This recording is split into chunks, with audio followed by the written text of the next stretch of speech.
É a Tua bondade que enche esse lugar de graça. E nós queremos, ó Pai, estarmos nesta noite repletos da Tua palavra.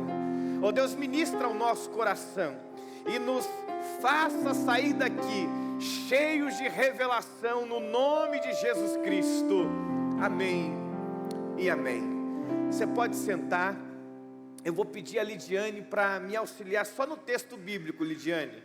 Romanos capítulo 14, versículo 13. Deixa eu falar algo para você. Já está gravando aqui?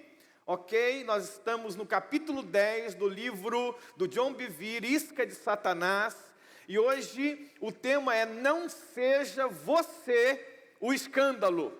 E eu quero pensar sobre esta verdade que muitas vezes tem nos levado para longe do plano de Deus. Então, fique muito atento. Se você puder abrir a sua Bíblia em Romanos, deixa lá aberto, carta de Paulo à igreja de Roma, capítulo 14, versículo 13, eu vou ler na versão NVI.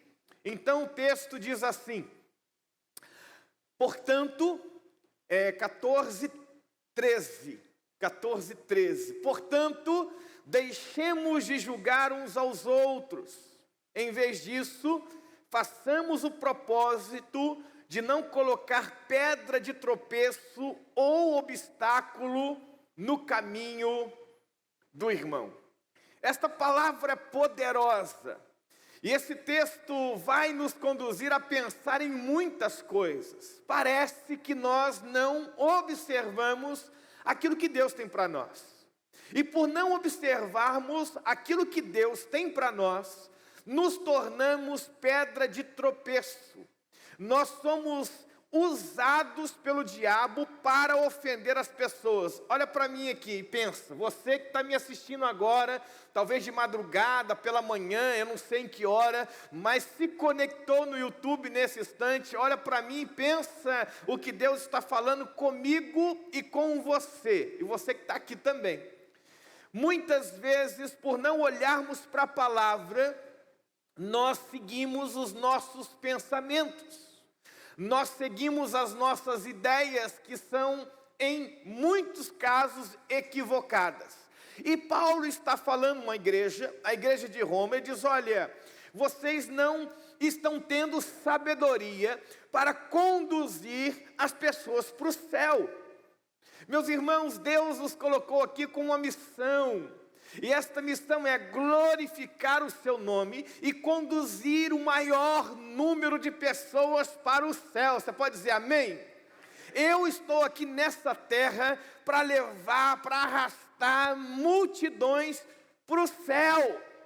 A igreja só entende o seu valor se ela se conecta com o propósito de Deus. Então Paulo fala: pare de julgar as pessoas. Pare de ficar apontando o dedo para as pessoas e comece a ajudá-las a caminhar, e comece a ajudá-las a crescer e a amadurecer. E nós temos muitas dificuldades de compreender esta palavra, e ele vai seguir a orientação: não seja uma pedra de tropeço, não seja um obstáculo na vida de um irmão. E aí nós somos levados a refletir mais uma vez sobre nossa vida, sobre como nós temos vivido, como nós temos realmente demonstrado a nossa fé para outras pessoas. Será que as pessoas olham para nós e são estimuladas a crescer?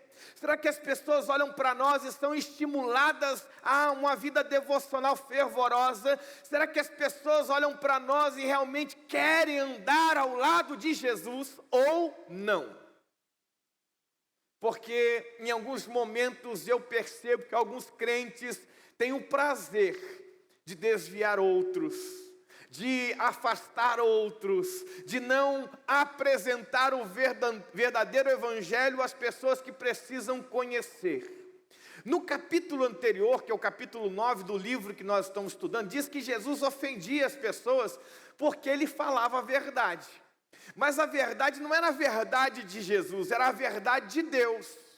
Jesus não ofendia as pessoas porque ele queria fazer a sua vontade. Não, ele estava fazendo a vontade de Deus. É diferente da proposta que Paulo fala para nós aqui nesta noite. Jesus ofendia os religiosos porque os religiosos não queriam ouvir que ele era o Filho de Deus.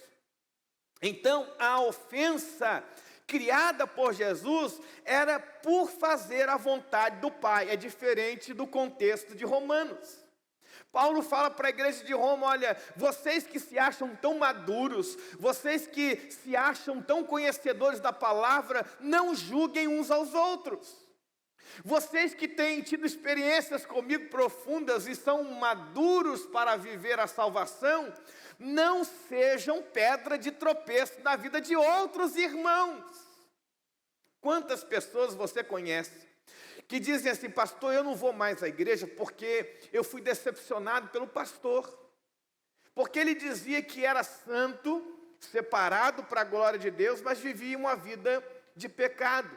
Ou eu fui afastado da igreja porque um irmão que era muito meu amigo me decepcionou.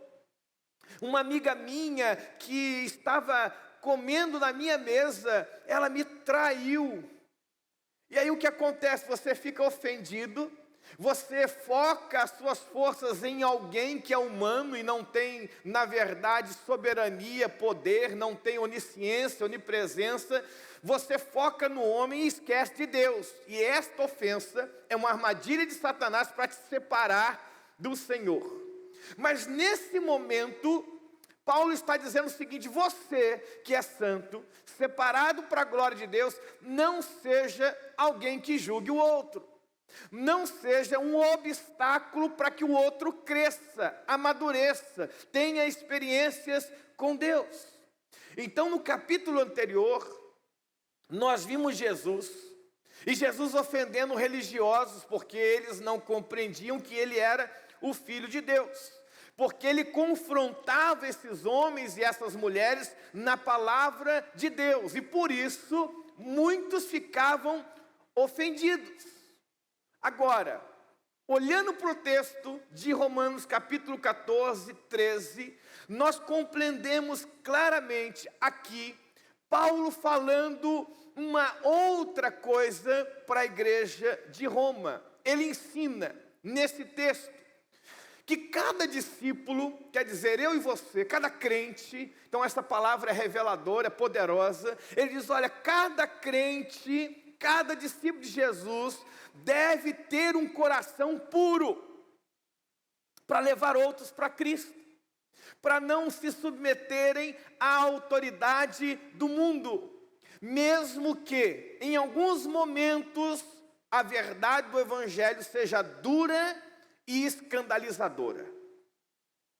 Mesmo que em alguns momentos a mensagem do Evangelho confronte alguém que fique ofendido por esta palavra. Então, nós devemos sair daqui entendendo duas coisas que são antagônicas. Primeiro, a ofensa pode ser criada pela verdade, mas a verdade que eu estou aqui relatando é a verdade de Deus, não a sua verdade.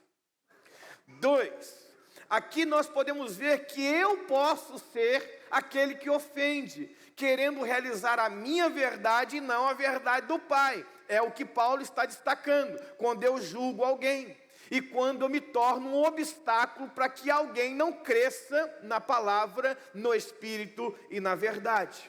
Então saiba que as pessoas, elas ficavam aqui no contexto que nós estamos lendo de Romanos, escandalizadas porque não aceitavam as palavras de Jesus. Primeiro ponto, eles ficavam ofendidos porque Jesus dizia que o reino dele não era daqui, que o templo iria ser destruído e construído em 3 dias. Eles ficavam escandalizados quando eles viam Jesus comendo ou colhendo no sábado. Estão entendendo? Porque Jesus fazia a vontade do Pai. Não era a intenção, preste atenção, Jesus não tinha a intenção de escandalizar as pessoas, mas era inevitável ter escândalo por causa da incredulidade dos seus ouvintes. Então, o escândalo é algo inevitável, tanto para um lado, tanto para o outro. quando a verdade é exposta e aquele que ouve a verdade rejeita a verdade, ele se escandaliza. Também do outro modo você que tem a verdade, se coloca numa posição diferenciada ou se autodenomina melhor que o outro e julga o outro e se torna obstáculo. Em vez de ser ponte, você se transforma em uma muralha que não consegue de forma alguma levar ninguém para Jesus. Então devemos saber, não posso ser, eu não devo ser uma pedra de tropeço. Então Deus te traz aqui nesta noite, eu creio, e falou muito no meu coração nesse capítulo 10 do livro Isca de Satanás: não permita que o diabo use você para ser pedra de tropeço de outras pessoas. Aí você talvez vai pensar, grosso modo, graças a Deus, pastor, eu não sou pedra de tropeço de ninguém. Vou dizer que é. Quando você reclama da sua igreja, você é pedra de tropeço. Vou falar de novo. Quando você reclama da sua igreja, à mesa. Quando você fala mal dos seus pastores, à mesa, seus filhos estão ouvindo. Quando você critica algumas questões que acontecem na sua igreja, você se torna pedra de tropeço. Sabe por quê? Você incentiva os outros a fazerem a mesma coisa. Deixa eu contar uma experiência pessoal. Nunca eu ouvi da boca da minha mãe e do meu pai algo que fosse pejorativo sobre a igreja na mesa. Eu sou da roça, e quem é da roça acostuma comer à mesa. E era sagrado, eu saí do trabalho para almoçar, e à mesa conversávamos, como estava meu pai ou meus irmãos. Em nenhum momento eu ouvi no meu crescimento, no meu processo de amadurecimento, a minha mãe reclamando de alguma situação da igreja. E ela não era membro de uma igreja especial, sem problemas. Mas ela era e é discípula de um Jesus eterno e poderoso. E eu estou dizendo isso porque um dia minha mãe chegou para mim, quando eu tive meu filho, e ela disse assim: olha, minha mãe é uma pessoa semi-analfabeta, aprendeu a ler na Bíblia, e ela sentou comigo e disse assim: meu filho, você é pastor, mas saiba uma coisa, o seu filho vai amar a igreja e vai amar a Jesus olhando para você. Minha mãe falou isso, irmãos. E ela disse assim: olha, nunca reclame da sua igreja para o seu filho. Nunca reclame das pessoas da igreja para o seu filho, porque ele vai amar a igreja a partir de você. Batata. Os meus filhos amam a igreja. Os meus filhos amam os irmãos da igreja. E os meus filhos acham que essa igreja é a igreja mais especial do mundo. Porque eles acham que essa igreja me ama tanto, que eu sou tão especial nessa igreja, que as pessoas cuidam tanto de mim, que todas as pessoas me amam. Eles acham isso. Eles acham que esse ambiente aqui é um ambiente tão maravilhoso, porque quando eles pensam que talvez podemos ir para outra igreja, outro lugar, eles ficam assim: pai, nós vamos para outra igreja? Nós vamos iniciar outro trabalho, outro ministério? Eles ficam preocupados porque eles amam a igreja. Estão entendendo? E eu estou dizendo isso para vocês porque eu ouvi a voz de uma mulher semi-analfabeta que em nenhum momento, em nenhum instante eu ouvi ela falar assim: o pastor dessa igreja não tem valor. Ou esse pastor... Eu nunca ouvi a minha mãe falar sobre isso até hoje. Nós estamos aqui presencialmente, quem nos está assistindo em outro horário, mas estamos aqui nesse horário de 8 horas e 14 minutos no meu relógio, não é? E eu vou dizer, minha mãe está nesse exato momento, lendo a Bíblia no sofazinho da sala dela. Ela está lá lendo a Bíblia. É o hábito dela. Eu cresci vendo a minha mãe lendo a Bíblia, orando, se preparando. Minha mãe dizia no sábado: vamos nos preparar para o domingo. Já ouviu isso? O que é se preparar para o domingo? Ela não deixava a gente assistir televisão, ela não deixava a gente falar coisa bobeira, porque a gente se preparava para o domingo. Tinha que dormir cedo para acordar feliz e alegre para de manhã e celebrar o Senhor na escola bíblica. Era assim. Eu aprendi a amar a igreja com a minha mãe. E eu creio que nós podemos aprender isso. Pastor, por que o irmão está falando isso? Porque se eu não compreendo essa verdade, eu me torno uma pedra de tropeço. Eu sei, há 21 anos de ministério, eu já me deparei, já me esbarrei com várias pedras de tropeço. Pessoas que reclamam da vida, reclamam da sua economia, reclamam da sua família, reclamam da sua igreja, reclamam dos seus líderes, do seu pastor, reclamam, e o tempo passa, eles reclamam e não param de reclamar. São pedras de tropeço. Quem está entendendo aí, diga amém. E Deus está falando para você, para de reclamar, minha irmã. Para de reclamar, meu irmão, e começa a adorar. Quando eu compreendi isso, eu comecei a viver uma vida cristã muito mais produtiva. Você vai perguntar, pastor, você gosta de tudo? Então, não, eu não gosto de tudo. Eu vou dizer que talvez eu não goste de muita coisa, mas eu sei que não é para a minha glória, para a glória de Deus. E eu estou aqui neste mundo para contribuir para que a glória de Deus se manifeste.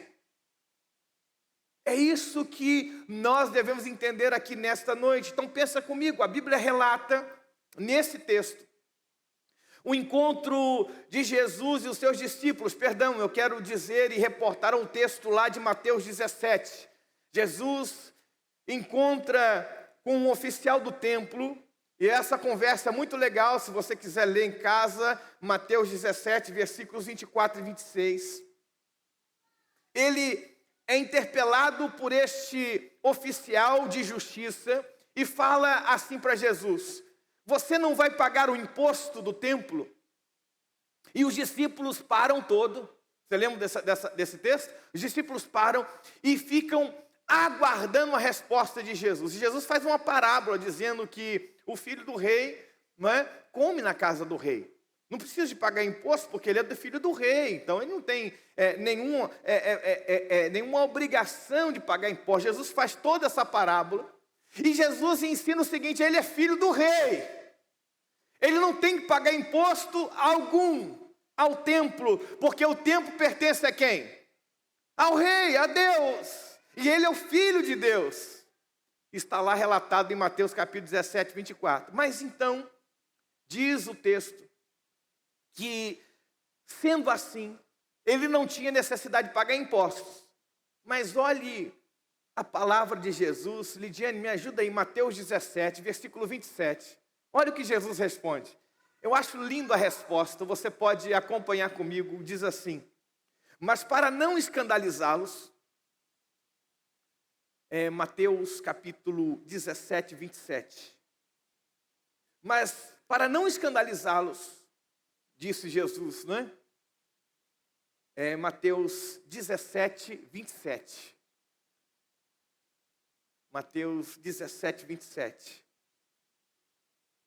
Mas para não escandalizá-los, vá ao mar, jogue o anzol, tire o primeiro peixe que você pegar, abra-lhe a boca e você encontrará uma moeda de 4 dracmas. Pague-a e entregue a eles para pagar o meu imposto e o seu. Mateus 17, 27. Olha que interessante esse texto. Mateus 17, 27. Jesus tinha que pagar o imposto olhando que o templo era de Deus e ele era filho de Deus? Não, ele não iria pagar imposto. Mas ele naquele momento não quer escandalizar, ele não vai entrar num debate, numa briga teológica com aquelas pessoas. Então pensa aqui comigo, gente, para de ficar brigando com as pessoas. Seja fiel. tenha experiências com o Pai. Testemunhe da graça do Senhor. Pare de ficar discutindo com as pessoas sobre Bíblia, sobre quem vai para o céu, quem vai para o inferno. Acredite no poder de Deus e ande em obediência. Jesus tinha todo o direito de falar assim: eu não vou pagar imposto porque eu sou filho de Deus. Mas ele conta uma história. Aprendeu quem aprendeu, recebeu quem recebeu, e quem não recebeu, meu irmão, vai ficar a ver navios.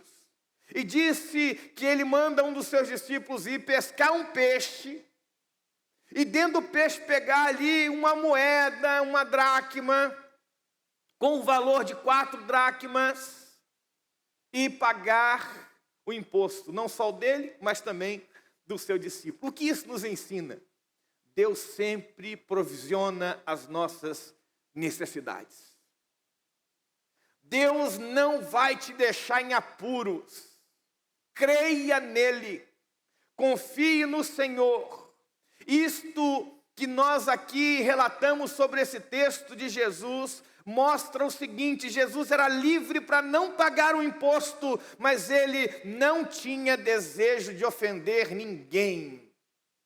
As pessoas ficavam ofendidas porque não acreditavam em Jesus, mas ele não tinha desejo de ofender ninguém. O que eu aprendo? Não ofenda ninguém não, irmão. Não seja pedra de tropeço na vida de ninguém. Não ache que você tem direitos. Eu digo sempre, gosto de frisar, eu fui criado em uma igreja batista. Fui criado. E eu vi muitas vezes irmãos achando que tinham direitos,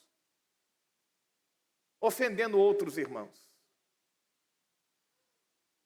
Eu vi muitas reuniões, irmãos que achavam que tinham direitos e então machucavam outros irmãos. E diziam ainda no final de uma reunião: é assim mesmo, depois a gente resolve. Não é assim não, isso é coisa do diabo, isso é isca de Satanás. Talvez isso foi criado para nós como cultura. E nós aderimos a essa cultura, e nós achamos que isso é natural, mas não é natural, porque este ambiente é de glória e de graça. É um lugar onde a saúde espiritual deve fluir nas veias dos discípulos.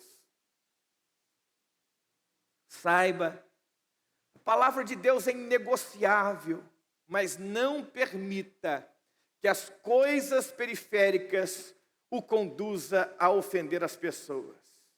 Não deixe. Eu acho muito interessante quando alguém me procura tão nervoso porque alguém disse sobre isso. Eu falei: meu irmão, minha irmã, pensa só sobre o assunto. Pese os valores, observe as situações. Olha o que está acontecendo. Daqui a pouco a pessoa está falando assim: é mesmo, é tão simples, né? Eu estou tão aborrecido por uma coisa tão simples. Sabe por quê? Muitas vezes nós não somos treinados a abençoar alguém que não compreendeu o todo. A gente logo bota a lenha na fogueira. É verdade, você tem um direito. Nós não temos direito de nada. Nós somos servos de Deus. Nós deveríamos só obedecer. Fala, Senhor, eis que o teu servo escuta e quer obedecer a tua voz. Então, preste atenção. Jesus não precisava pagar o imposto do templo, mas ele, não querendo escandalizar aquelas pessoas por causa desse assunto, pois a sua missão era muito maior, sua mensagem era muito mais nobre, ele paga o imposto. O que isso te ensina? O que isso me ensina? Jesus não perdia tempo com tolice. Jesus não gastou sequer um segundo para explicar àquele oficial que ele era o filho do rei, que ele era o filho de Deus, e por isso não deveria pagar imposto algum. Está entendendo? Obrigado. Está entendendo? Amém? Para de gastar tempo com pessoas que querem tirar você do foco de Deus. Nós muitas vezes gastamos tempo com pessoas que na verdade estão ali de forma estratégica para nos tirar do foco de Deus. Quem está entendendo e diga amém. Amém? É muita gente à nossa volta querendo nos tirar do foco. E quando você cai, é isca de Satanás. É o anzol que ele lançou para você e você caiu. É quando você para ouvir alguém que murmura. E você começa a pensar na murmuração daquela pessoa. Vou contar uma história para vocês. Eu não quero falar sobre o programa que você assiste, e você que escolhe. Mas pense só. Se você assiste tal jornal, e você só olha para aquele jornal, a sua tendência é pensar tudo que aquele jornal está falando é correto. Se você não tem a capacidade de olhar para um lado e olhar para o outro, você vai ficar sempre de um lado só. Por exemplo, olhe para o seu Facebook. Se no seu Facebook só tem uma linha de pensamento teológico, filosófico, político, você só vai pensar aquilo, irmão.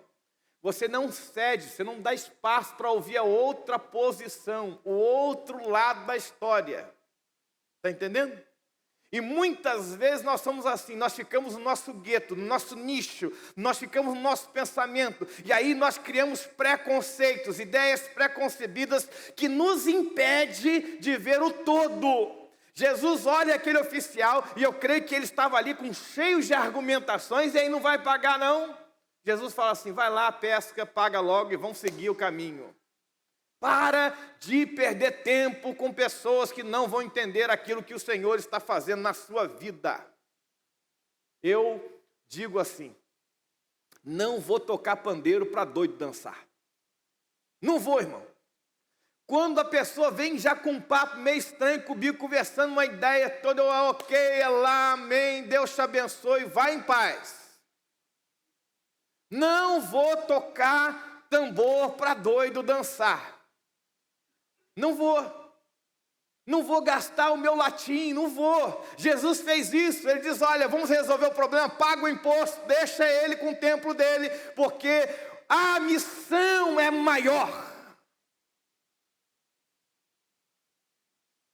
Jesus ilustra muito bem isso quando responde aos seus discípulos sobre a posição do reino. Então, procure em Mateus 18, Lidiane, Mateus 18, versículos de 1 a 4. Então, depois de tudo isso, os discípulos começam com uma conversa tola. Quem é maior, Senhor? Quem vai ser o líder depois que o Senhor for para o Pai? É coisa de igreja, né? Eles fazem uma assembleia. Eu creio que eles ficam assim, e agora, como vai ser a nossa diretoria estatutária? Quem vai ser o presidente? E aí eles começam a perguntar para Jesus, né? E crente gosta de uma posição, né? Gosta de estar não é? Gosta de uma patente. E aí Jesus fala assim, Mateus 18, de 1 a 4. Naquele momento, os discípulos chegaram a Jesus e perguntaram, quem é o maior no reino dos céus? Chamando uma criança, colocou-a no meio deles e disse, eu lhes asseguro que, a não ser que vocês se convertam e se tornem como crianças, jamais entrarão no reino dos céus. Portanto, quem se faz humilde como essa criança, este é maior no reino dos céus. Jesus responde, quebrando toda a ideia preconcebida que eles tinham sobre quem era maior. Eles estavam, na verdade, olhe bem, pensando em um reino. Eles estavam pensando nos benefícios de mandarem alguém. E Jesus diz, olha, o servo de Deus, o líder servo, ele não está para mandar, ele está para servir. Muda a história. Todo o contexto é transformado. E uma confusão acontece na vida dos discípulos que queriam mandar. E Jesus fala, olha, vocês vieram para cá para servir. E se vocês não forem humildes como essas crianças, vocês não conseguirão entender o reino de Deus. E aí, você e eu nesta noite somos conduzidos a pensar, o reino de Deus é formado de irmãos humildes. A igreja é um lugar fraterno, irmão. A igreja é um lugar onde as nossas diferenças, elas não são de forma alguma bloqueios para o nosso relacionamento. Está entendendo? Eu posso ser gordo, magro, preto, branco, eu posso ser amarelo, eu posso ser rico, pobre, não importa. Nós somos irmãos, há o mesmo sangue na minha veia, há o mesmo sangue na sua veia, é o sangue de Jesus Cristo.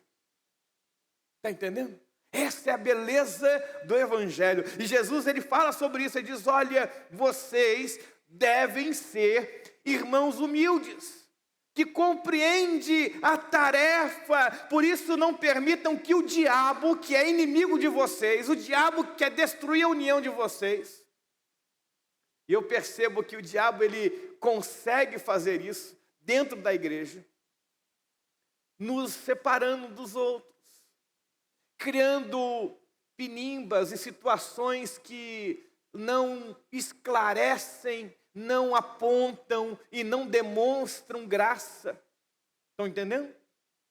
E é assim que Jesus mostra a igreja como um ambiente de irmãos humildes, que estão sempre na dispensação de ver o outro crescer, de o outro ser bem-sucedido na sua vida. Humildes, diz, que permitem que o diabo seja derrotado pela relação que nos une em Cristo Jesus. O diabo se alimenta de insatisfação. Nós estamos aqui num grupo, e sabe o que o diabo quer que você seja, irmão? Um insatisfeito. Vou repetir. O diabo quer que você seja um insatisfeito. O que é um insatisfeito? Nada está bom para ele. Quem almoçou hoje, pela manhã, à tarde, né? Não, todo mundo almoçou aí? Glória a Deus, dá glória a Deus? Aleluia. Se você sentou à mesa e já reclamou do prato, você é um insatisfeito. Se você sentou à mesa e diz assim, hoje não tem carne, você é um insatisfeito. Se você sentou à mesa e diz, olha, essa comida já foi melhor, você é um insatisfeito. Estou falando só de uma comida, né? Se você acordou hoje de manhã e disse que calor, você já é um insatisfeito. Aí você falou, pastor, mas é complicado esse negócio. É verdade.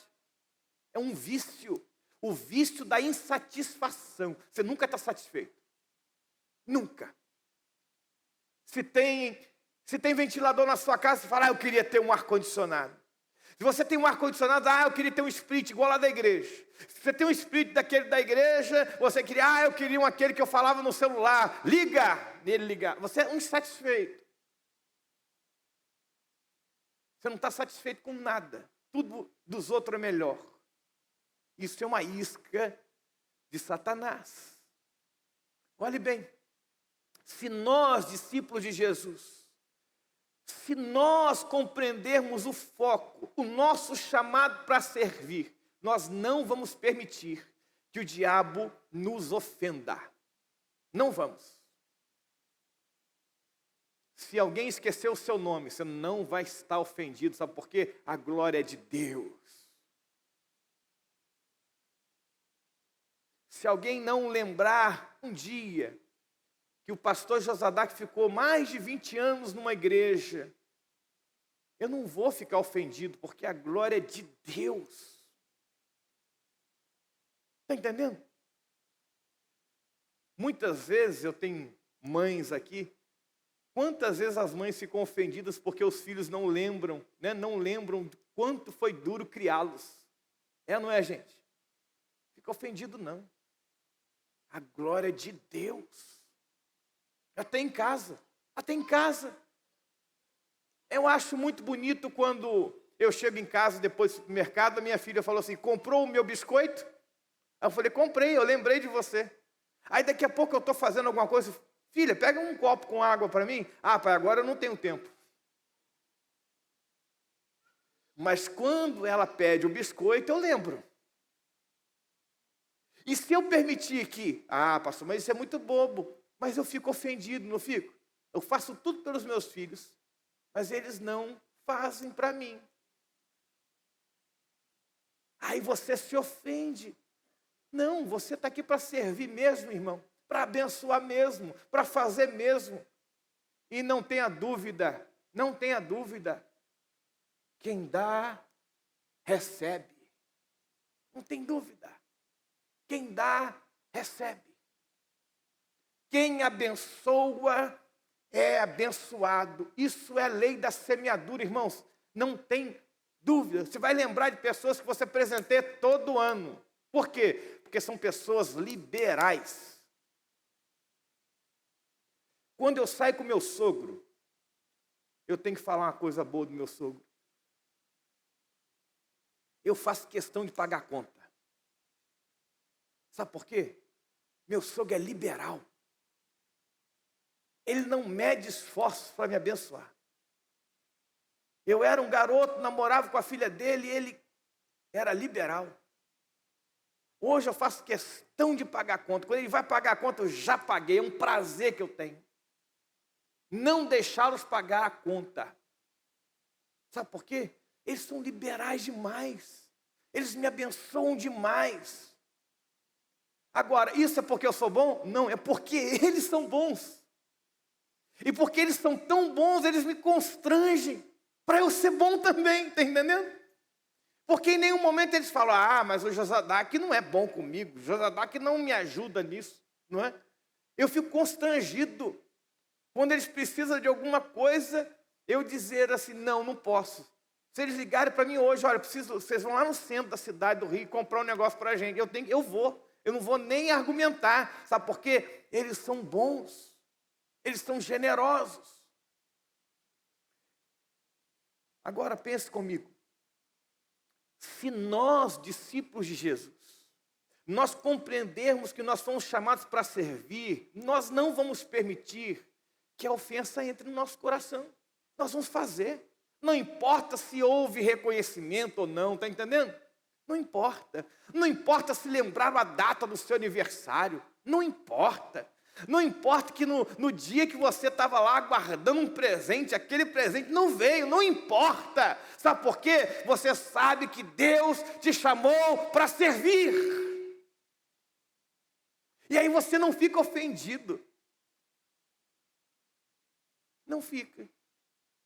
Por exemplo, talvez se daqui uns 10 anos eu volte nessa igreja e ninguém lembre de mim mais. Poxa vida, fiquei tanto tempo aqui. E as pessoas nem lembram de mim, não. E nem precisam de lembrar. Sabe por quê? Eu fui colocado neste lugar para servir. Vocês estão entendendo? Nós não temos direito de ficarmos ofendidos. Olha o que diz lá em Mateus capítulo 20, versículos 26 e 28. Não será assim entre vocês. Pelo contrário, quem quiser tornar-se importante entre vocês, deverá ser servo, diz o texto. E quem quiser ser primeiro, deverá ser escravo, como o filho do homem, que não veio para ser servido, mas para servir e dar a sua vida em resgate de muitos. Mateus capítulo 26, versículos 26 a 28. Mateus 20, versículo 26 a 28. Perdão, Lide. Mateus 20, versículos 26 a 28. É um convite à humildade. É um convite a compreender a missão. E se eu compreendo a missão, eu não fico ofendido. E aí eu vou para um passo seguinte para encerrar minha palavra de hoje. Eu sou conduzido a compreender que eu sou livre para servir. Eu que decido servir. Não é uma obrigação, está vendo? Não é uma obrigação. Eu decido servir. Pastor, mas como você pode dizer isso? Porque o texto diz que Jesus era livre para fazer tudo o que ele quisesse, mas ele tomou uma decisão, irmãos. Servir. Jesus era filho de quem? De Deus. E ele tomou a decisão de servir. Por exemplo, você é filho de um senador da República. A polícia te para, aí você fala, você sabe com quem você está falando? Eu sou filho do senador da República. Isso o faz, naquele momento, a não ser obrigado a cumprir as leis, porque ele é filho do senador da República, sim ou não? Não, ele tem que seguir as mesmas leis que eu sigo. Até mais, porque, na verdade, ele é filho de um representante, né, da população, de um funcionário público. Mas, na nossa cultura, nós somos levados a dizer: você sabe com quem você está falando? Você já viu alguém pegar um telefone quando uma blitz para, ele fala assim: eu vou ligar para o delegado? Eu tenho um amigo chamado delegado da Federal.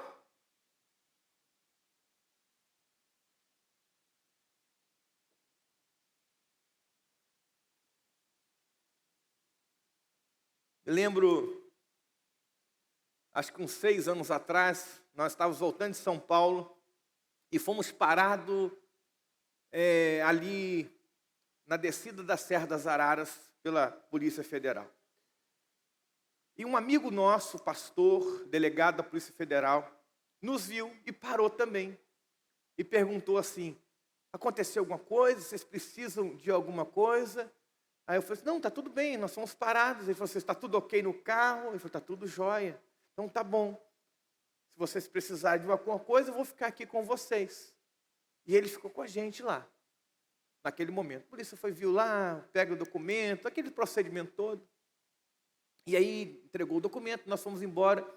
E aí paramos na parte de baixo ali, numa lanchonete.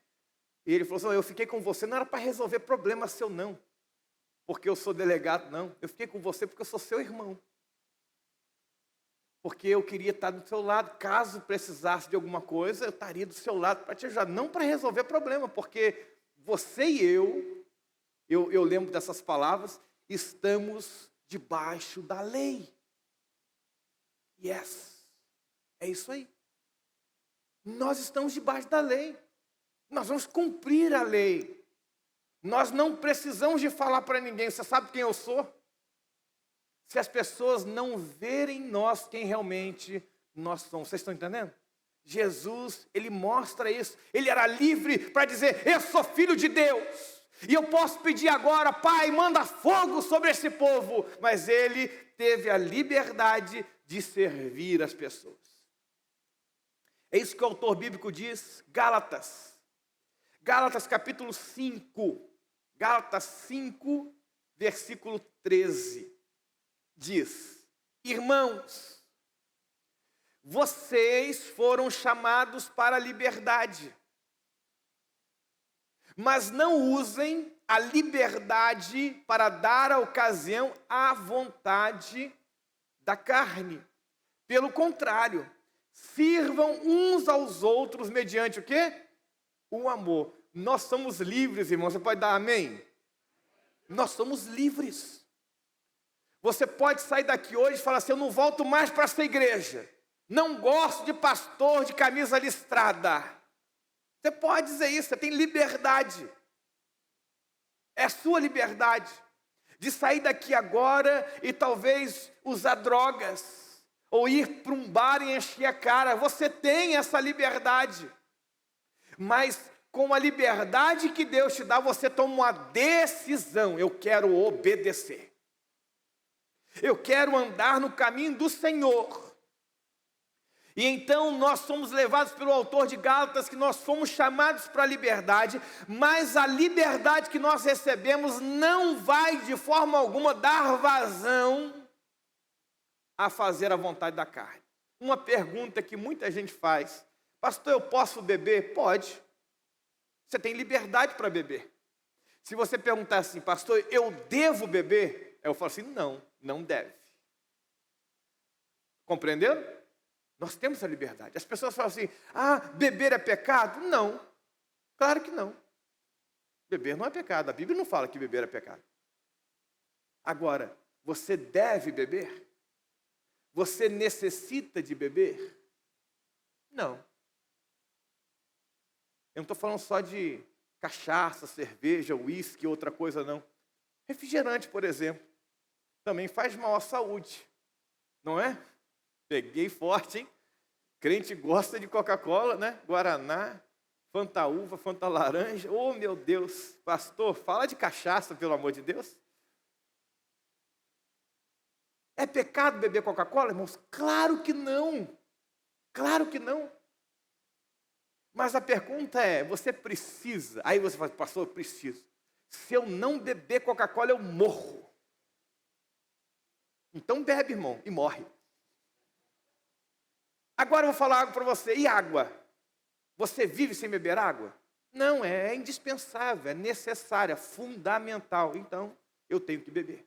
Eu não posso dizer para você que isso é uma, vamos dizer assim, uma decisão que você pode fazer ou não fazer. Eu quero dizer para você nesta noite que Jesus tinha liberdade de falar para aquele homem do templo, dizendo assim, olha, eu sou filho de Deus, não vou pagar imposto, coisíssima nenhuma, esse templo aqui foi construído para o Deus Altíssimo e eu represento Ele aqui na terra. Você sabe com quem você está falando? Eu sou filho do homem. Está entendendo? Mas Jesus não faz isso. Ele usa a liberdade dele e decide servir.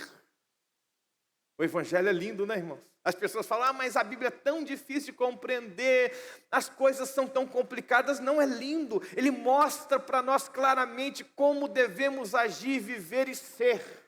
Então pensa comigo, olhando para o texto, nós somos orientados a compreender a diferença de um servo e de um escravo. Eu botei no PowerPoint, mas faltou luz, aí não deu, estava bonitinho para você ver. Mas eu quero falar para você, um escravo é alguém que tem de servir, tem de servir. O escravo, ele não tem opção, ele tem de servir. O escravo, ele não é livre. Deixa eu pensar contigo aqui. Escravidão nesse tempo não tem nada a ver com a escravidão do século XVI que nós conhecemos aqui no Brasil e no mundo, na Europa, né? De escravizar com correntes, em calabouços, não tem nada a ver com isso, né? Apesar que isso também é bem discutível nos momentos de hoje, né? Hoje nós temos a compreensão que a escravidão não foi tão passiva assim, mas não é esse ponto que eu quero conversar sobre essa questão. Não é essa escravidão do século XVI, não é. A escravidão aqui era alguém, né? Até o Isaías falou sobre isso num domingo. A escravidão era o quê? Um servo que se doava por causa de uma dívida, por causa de um problema, de uma questão. Então ele trabalhava, ele tinha salário. Tá? Por exemplo, os escravos no Egito, o povo hebreu que estava no Egito, eles eram escravos do Egito, mas eles recebiam, irmãos. Eles não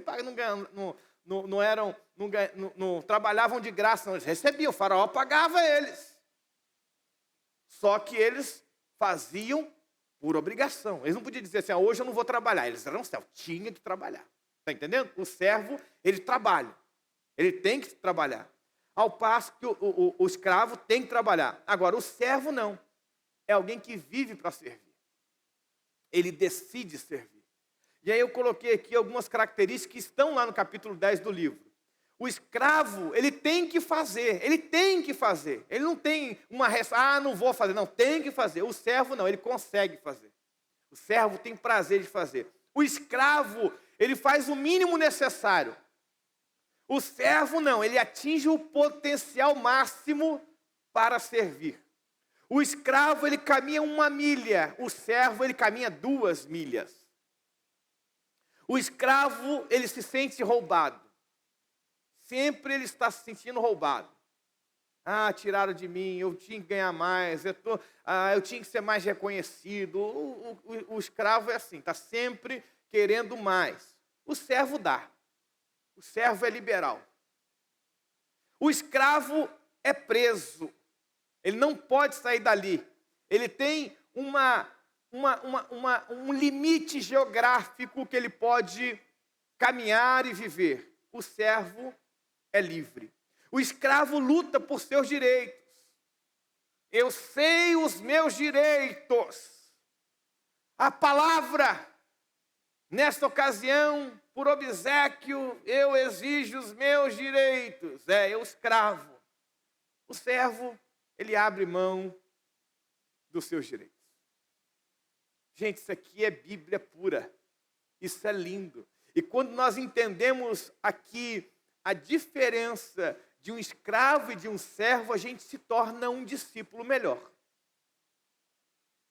A minha liberdade em Cristo me faz compreender os mais fracos. A minha liberdade em Cristo me amadurece, me faz um crente melhor, mais generoso. Não me deixa entrar em debates sem propósitos, para ficar conversando coisas tolas, que me atrapalhe de caminhar para o verdadeiro objetivo. Eu não sei você, mas eu já vi pessoas passar horas e horas conversando algo que não é produtivo. Eu sei que é um problema meu, eu tenho comichões com isso. Eu gosto de conversar coisas que possam acrescentar algo na minha vida, que possam me gerar uma reflexão que me transforme em alguém melhor. Irmãos, eu olho para trás e falo assim, graças a Deus, eu venci alguns obstáculos. Eu olho para trás e falo assim, meu Deus, como eu amadureci nessa área. É bom, gente, pensar nisso. Esse dia eu estava conversando com minha esposa, eu falei, meu Deus, como você foi tão abençoada, você me suportou nessa área. Eu era como diz aquele narrador, era ridículo. Mas aí eu aprendi a amadurecer naquela área. Isso é positivo, você vê, eu cresci nessa área, eu aprendi. Eu gosto de aprender, irmãos. E é bom aprender, a gente aprende com todo mundo, né? O Geraldo não está aqui, mas o carro do Geraldo deu problema na roça. O carro parou e ele viu, precisa de água, está sem água no carburador. Abrimos lá o motor do carro e a gente pensou, não tem nada no carro, não tinha uma vasilha, um copo desse aqui para a gente encher. E tinha um rio, gente, passando, passando do lado. Mas não tinha um copo, não tinha uma vasilha para botar água. E aí ficaram lá um tempo esperando o que vai fazer, pegar com uma bananeira, a água, pegar com folha e nada, não conseguia encher. Passou uma pessoa com um burrinho. Essa história é contada na história real. Depois vocês falam com o Geraldo, ele não confirma essa história. Passou um senhor com um burrinho e aí perguntou para ele assim, moço, não tem nenhuma vasilha aí não para você emprestar para a gente botar água no carburador do carro? Em um segundo, o homem olhou para o carro e falou assim, só tirar a calota do carro, enche de água e bota o carburador. Em um segundo, o matuto matou a charada. Foram lá, pegaram água, encheram o carburador e foram embora. E lá em horas perguntando onde vai ser, onde que... Então, o que eu quero dizer para você? Por que eu estou contando essa história? Para você não sair daqui achando que conhecimento é simplesmente um conteúdo que você aprendeu. Que conhecimento na verdade, é um agregar de ideias tão sofisticadas e filosóficas que você aprendeu. Não é.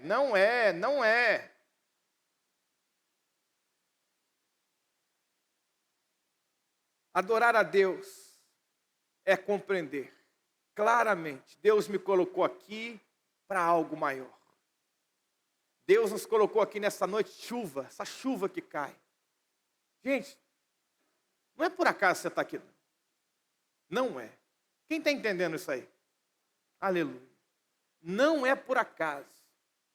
Gente, nessa chuva que cai, você está aqui nessa noite porque Deus tem um propósito na sua vida. Você acha que Deus te trouxe aqui para ouvir um estudo bíblico simplesmente? Você acha que Deus colocou você agora conectado no YouTube simplesmente para ouvir um estudo? Não é, gente. É uma revelação dos céus para você mudar de vida. Eu creio nisso. Olhe bem, Romanos capítulo 14. Romanos 14, versículos 1 e 2. Olha o que Paulo fala. Aceitem o que é fraco na fé, sem discutir assuntos controvertidos.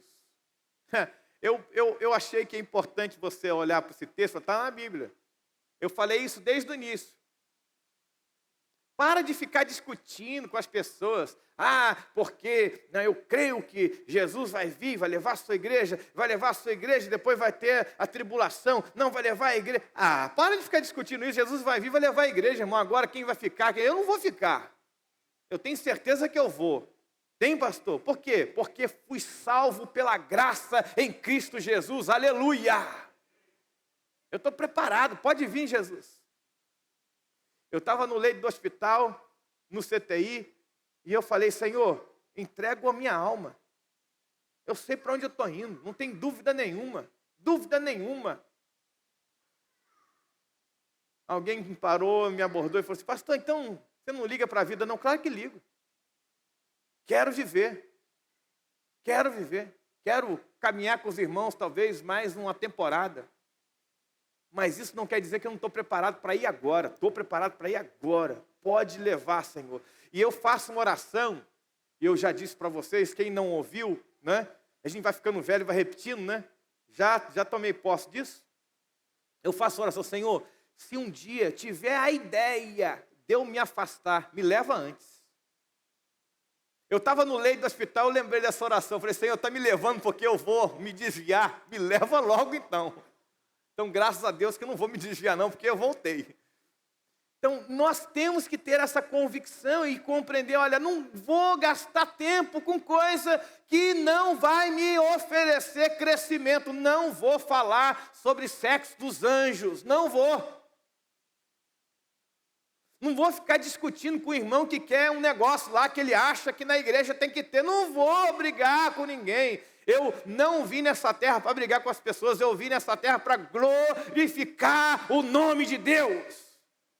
Não vou entrar em guerra tola, não vou, irmãos.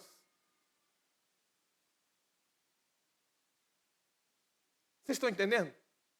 Eu creio nisso. Eu acredito nessa verdade. Eu não vou ficar brigando com as pessoas, nem com a minha esposa. Tem hora que ela acha que está certa. E geralmente ela está certa, né? Mesmo estando errada. Não brigo, não. Eu ouço, deixo ela falar. Claro que eu argumento, coloco as minhas posições. E mesmo que ela não entenda, eu não gasto tempo com isso. Aí quando, depois de todas as alternativas serem examinadas, isso é raro, mas algumas vezes acontece, né? Talvez você que é casado sabe disso.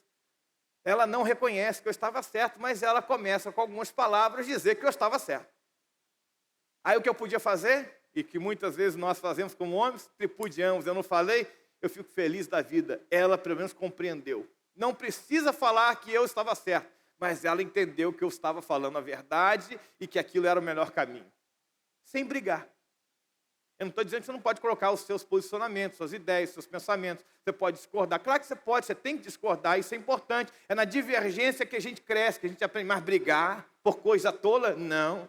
Pode brigar, pode até ficar. Se você falar assim, pastor, esse copo é muito feio, não pode ficar aqui na mesa, eu não vou. Então pode levar o copo, irmão.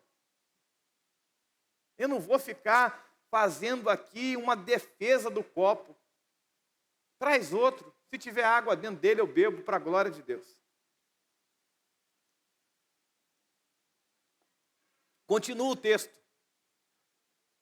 Versículo 2. Um crê que pode comer de tudo, já o outro, cuja fé é fraca, come apenas alimentos e vegetais.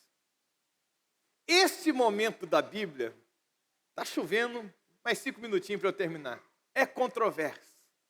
Porque Paulo, eu gosto muito desse texto, porque esse texto Paulo fala o seguinte, há um problema que é uma divisão na igreja. Quem já leu esse texto aqui, Romanos 14? Há um problema na igreja. Os irmãos mais fortes, eu vou terminar com esse texto. Os irmãos mais robustos, aqueles irmãos que têm a Bíblia mais comentada, aqueles irmãos que estão lá mais tempo, eles se auto-julgavam fortes o bastante para ir no mercado, onde os pagãos vendiam a carne, compravam a carne dos pagãos e diziam, não existe outro Deus, só há um Deus, é o nosso Deus. Então essa carne, mesmo sendo consagrada a outros deuses, não vai fazer mal nenhum para a gente, porque nós somos filhos de Deus. Os crentes fracos, como o texto está falando, eles falam, não, pelo amor de Deus, vocês não podem comer, porque é dedicado a ídolos. E então Paulo fala, para de bobeira, para de discutir sobre isso. Se eles ficam escandalizados, não comam. E quando vocês estiverem em casa, vocês comem. Vou contar uma história. Fui à Bahia, doido para comer acarajé. E eu fui com um casal, amigo. E eles falavam, acarajé nós não vamos comer. E eu doido para comer acarajé. Isso é dedicado aos, sei lá o quê, aos deuses, o quê e tal. Aí eu falei com a Silvia assim, rapaz, eu estou doido para comer acarajé. Aí a Silvia falou para mim assim, mas se você comer, você vai escandalizar eles. Você precisa de comer o acarajé? Precisar, eu preciso. Porque eu estou doido para comer um acarajé. Mas não é necessário. Eu deixei de comer. Não porque eu tinha medo, não porque eu ia pecar, mas porque eu não queria escandalizar os meus irmãos. Vocês estão entendendo? Simplesmente. Porque eu não queria escandalizá-los. E é isso que Paulo fala. Se o irmão é fraco, se faça fraco. Não lute com ele. Você, por exemplo, uma coisa aqui que talvez algumas pessoas tenham bloqueio. Pastor, você come chouriço? Como? Mas é pecado, a Bíblia diz que sangue. Não é assim que a Bíblia diz. Mas se você fica escandalizado, talvez já ficou escandalizado, e você fala assim, eu não como, eu não vou comer. Não vou. Para não te escandalizar, porque eu já te escandalizei, né? Quem está me vendo aqui sabe que eu como chouriço. Está entendendo? Porque, na verdade, a minha missão é muito maior do que simples pontuações ou processos de divisões que possam criar no seu coração. Eu vim aqui para agregar e não para dividir. Porque quem divide é o diabo e ele lança a isca para nos destruir. Deus te trouxe aqui para que você seja um vencedor. Vença, creia e pela fé ande na certeza que Deus não vai te abandonar. Amém? Que Deus te abençoe. Não seja uma pedra de tropeço. E se você acha que comer chouriço é pecado, eu não vou comer, tá bom? Porque não faz diferença para mim. Você fica em pé aí, em nome de Jesus. Olha a chuva, gente. Você é um vencedor, está aqui hoje. Glória a Deus. Mas eu queria te estimular. Às terças-feiras, eu sei que é muito difícil, quanto mais com essa chuva está aqui. Nós vamos vencer esse livro terça-feira, a outra terça, nós vamos concluir o estudo. E eu queria que você colocasse terça-feira, porque nós vamos fazer, a partir de fevereiro, nós vamos fazer, na verdade, grandes encontros de oração. Como vai ser, pastor? Nós vamos deixar Deus nos orientar em 4 terças-feiras, na direção dele, através da oração, da adoração, do louvor e de uma ministração. O que Deus vai fazer eu não sei, mas eu sei que Deus vai fazer. Porque quando a gente busca, quando a gente bate, Ele responde, Ele abre a porta. E com certeza Deus está abrindo portas para você. Amém? Então, esteja no seu coração. Coloca a mão no seu coração aí. Ora comigo, ó Deus, em nome de Jesus. Não me deixe ficar ofendido. Não permita, ó Deus, que palavras, situações, ocasiões que são lançadas pelo diabo tire a minha alegria. E nesta noite eu recebo a palavra que o Senhor libera, mostrando que eu não posso ser um obstáculo, eu não posso ser aquele que leva o outro, ó Deus, a se afastar do Senhor, mas eu devo ser uma ponte, eu devo ser, ó Deus, um ponto que ligue ao outro. Por isso, para a glória do Teu nome, ó Pai, nós queremos nos colocar no Teu altar e pedir, manda fogo sobre nós. Purifica, ó Deus, os nossos corações e encha a nossa vida de fé, no nome de Jesus Cristo. Amém e amém. Deus te abençoe em nome de Jesus, vão em paz, pegue essa chuva, lave, né, a alma aí. Domingo nós vamos celebrar o nosso Natal, tá, gente? Venha, convide uma família, um amigo. No domingo de manhã eu vou fazer a introdução do domingo à noite. Tá bom? Olha a luz aí, já dá uma piscada. Deus abençoe e vão em paz.